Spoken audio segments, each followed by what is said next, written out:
We're in Toronto at the Royal York Hotel. And Julius, as you notice, is smoking a pipe.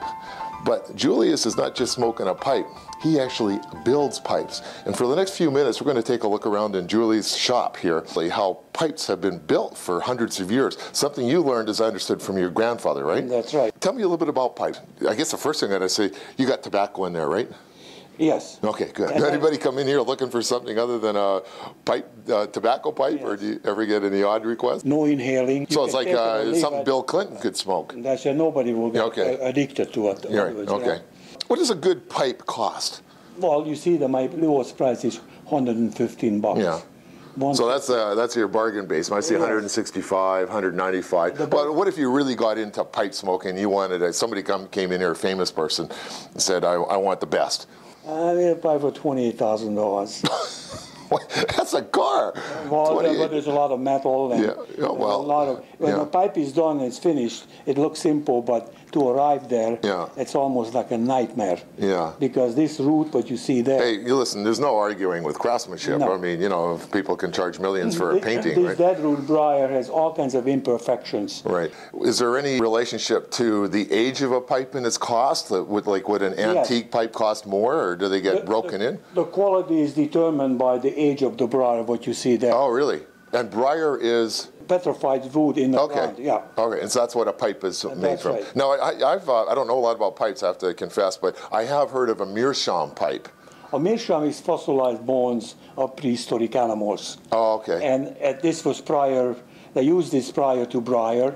Maybe you come across an old pipe in an attic somewhere, great-grandfather might have owned. Is there a possibility that could be worth some money, I suppose, right? Definitely. Especially in your country, the estate pipe business is very big. Really? Yeah. Now, your pipes are only for tobacco, right? Yes. Yes. I just got to get that. Julius, let's go check out your workshop. I've had a peek in there, so I know we're in for something, a real treat. I think people are going to be really surprised to see just what goes into a classic handmade pipe. Right, so what are we looking at here? The pipes my grandfather carved in Austro-Hungary 100 years ago.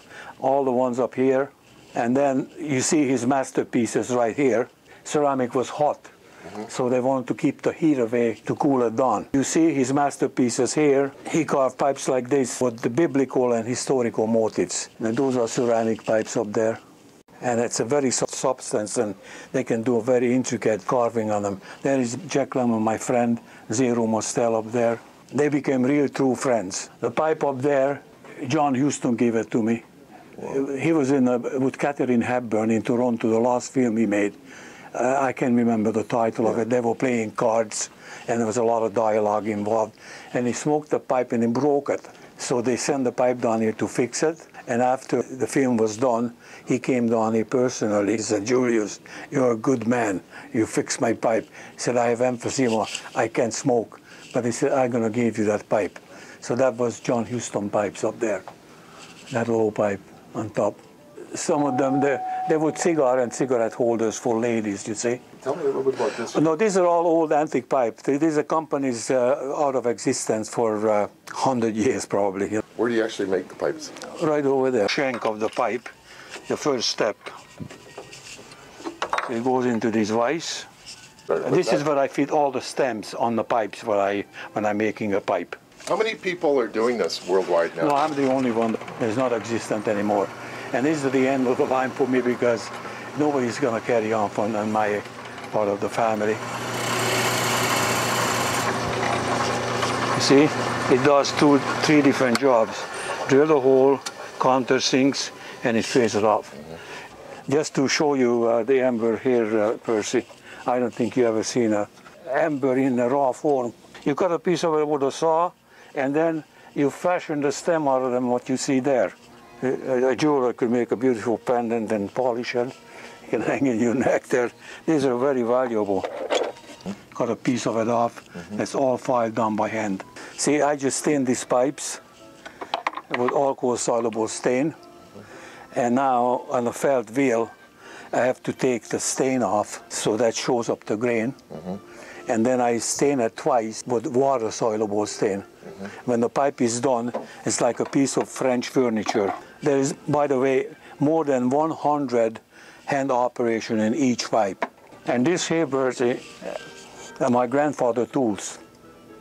Anybody made pipes like with this sort of quality was at least minimum 50 years ago.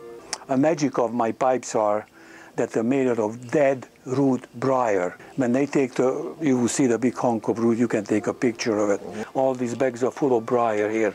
29 years ago, they run out of dead root, and all makers, they use green briar. The briar is still alive, and when they fashion pipes out of it, except they don't smoke.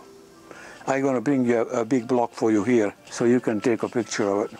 And I usually make one pipe out of each block. So show me the underneath of that there, Julius. Oh yeah, so what's the story on that? Well, that's the plateau, the outside of the root. A baseball, a round, beautiful round ball, straight grain, amber stem. These were custom made for one of my customers, also custom made sterling bands. How much is something like this one worth? $12,000. And in the past, we saw some of the celebrities. Pablo Casal, I made Luciano Pavarotti, well, President Ford. President Ford? Yeah. Wow. I made him 2 pipes. Mickey Rooney, the last time he was in, he wrote in a guest book, he says, Julius, your pipe smoke is no joke. I met him more than 35 years ago, one Saturday afternoon, and walked in, it was raining, and he was in barefoot. But he said, I can't afford to buy you pipes. He said, I have to pay so much alimony that I can't afford a pipe. I said, Mr. Rooney, you know what I'm going to do with you? He said, please, help yourself, pick out a pipe for yourself. And then I gave him a can of tobacco. Yeah. And he said, don't worry, things gonna get better for me. And after that, he was ordering pipes for me. Original Cuban cigar boxes back in the old days, not one any of them are existing today.